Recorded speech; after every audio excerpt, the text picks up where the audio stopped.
The Michigan Catholic Conference was formed by the bishops in the early 60s, driven by a need to make the church a voice heard throughout the state. Cardinal Dearden was the driving force in creating the agenda for the Michigan Catholic Conference in its very beginning. Since its founding, the Michigan Catholic Conference has grown to become one of the largest and most influential organizations of its kind in the nation. From its beginning, the main purpose of the conference has been to overcome discriminatory practices in education and also civil rights. Distinguished by its legacy of justice and life issues, the conference continues to serve the state as the voice of the church on public policy. The two primary purposes of the Michigan Catholic Conference are to formulate and implement public policy in the state of Michigan, and the second would be to supply administrative and supporting services to all the dioceses in the state. Over the course of 40 years, what began with a small staff of 5 in this small house at 524 Townsend in Lansing has grown to become a mission-driven organization, enriching the lives of the people of Michigan by promoting sound public policy, by offering health, safety, security, and protection for diocesan and parish employees and property, and by reflecting the church in the modern world.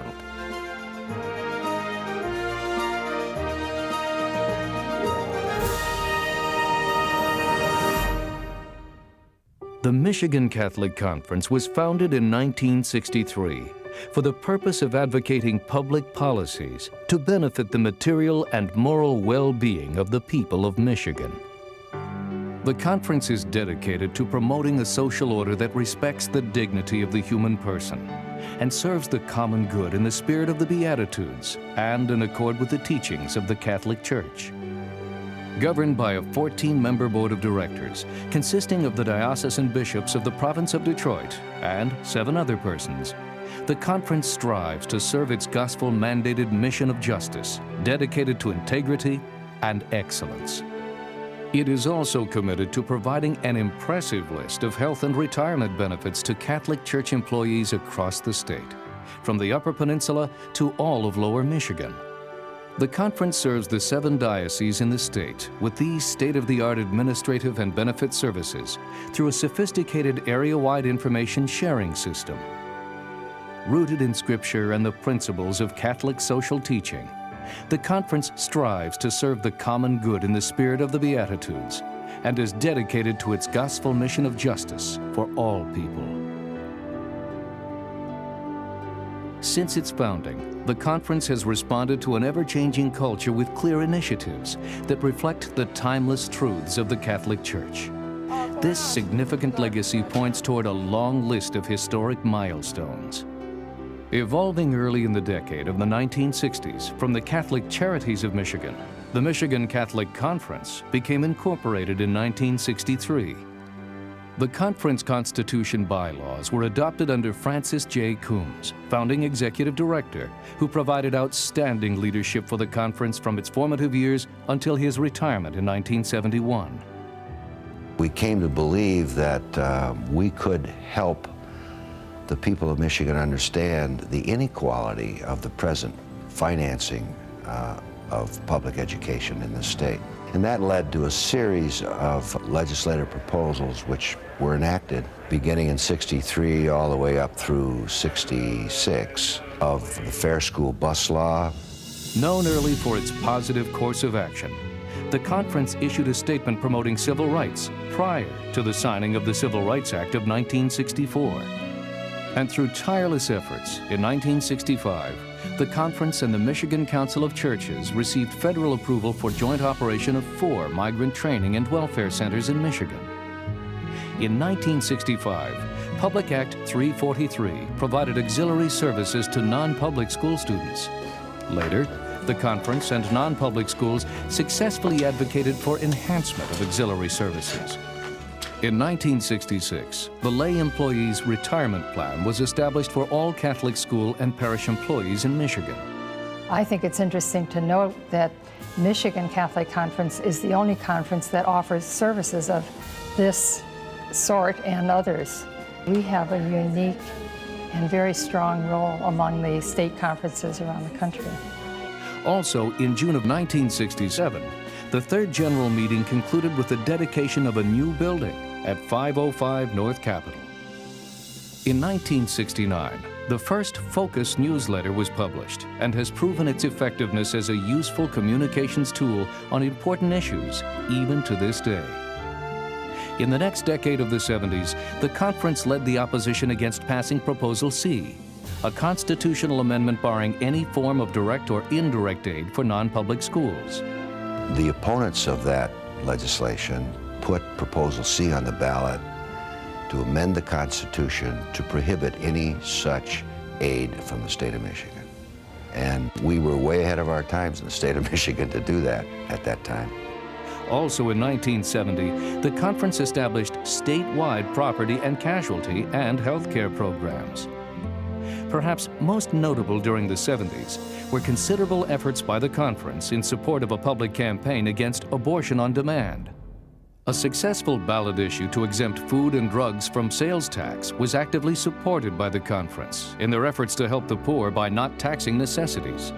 The conference continues to proclaim the good news that they are important, they are of God, they are made in God's own image and likeness. And so this overlay of compassion finds its flow through everything that we do and everything that we attempt to put together institutionally for the good and the benefit of all people involved.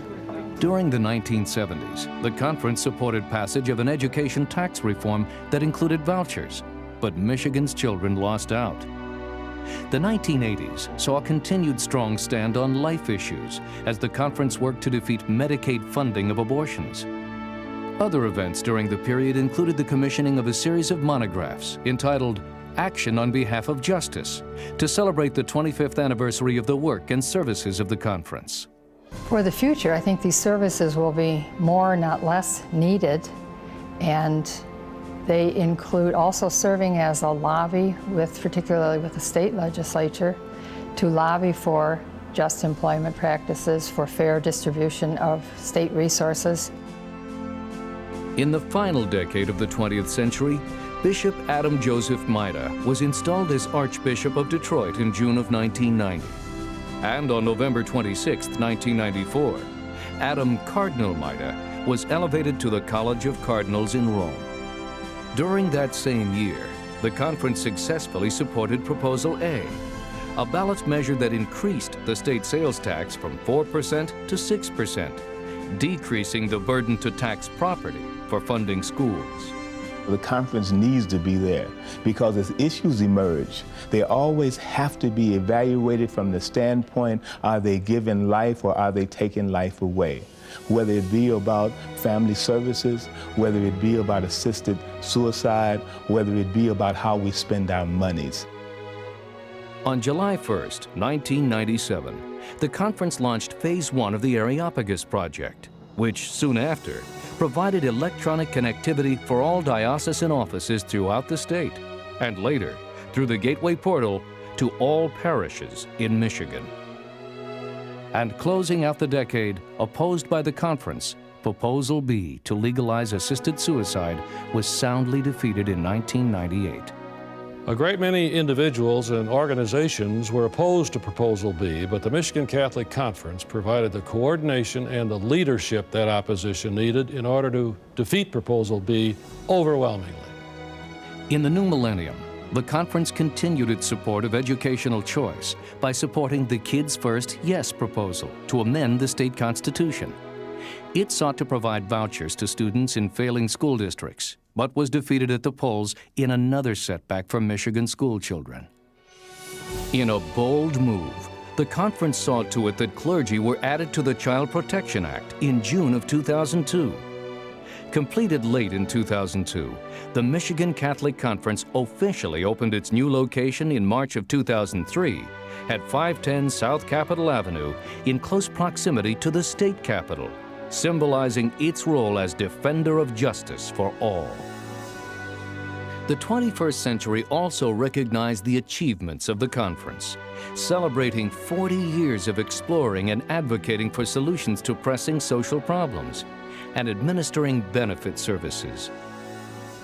Looking to the future, The Michigan Catholic Conference continues its legacy of speaking on behalf of 2.25 million Catholics in Michigan.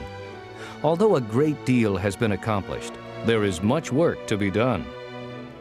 The culture keeps modifying itself, and the Michigan Catholic Conference keeps giving us answers to the questions of the day. They keep giving us a direction which has a spiritual and religious dimension. Somebody has to be there to advocate for those who have no voice, and Michigan Catholic Conference is the voice of the people in so many of these issues. With a renewed outlook, the Michigan Catholic Conference will continue working to improve the human condition through Christ-centered efforts of peace and justice. We have so much for which to be thankful. And as we celebrate the past, we look forward to the future, eager to embrace the challenges that lie ahead. We will continue to work for life, for the poor, for education, and we will do this in the spirit of the Beatitudes. Developing public policy on education and life issues, administering health, safety, security, and protection benefit services for diocesan and parish employees and properties. The Michigan Catholic Conference is firmly dedicated to continuing its gospel mission of justice and improving the quality of life for all people with integrity and excellence.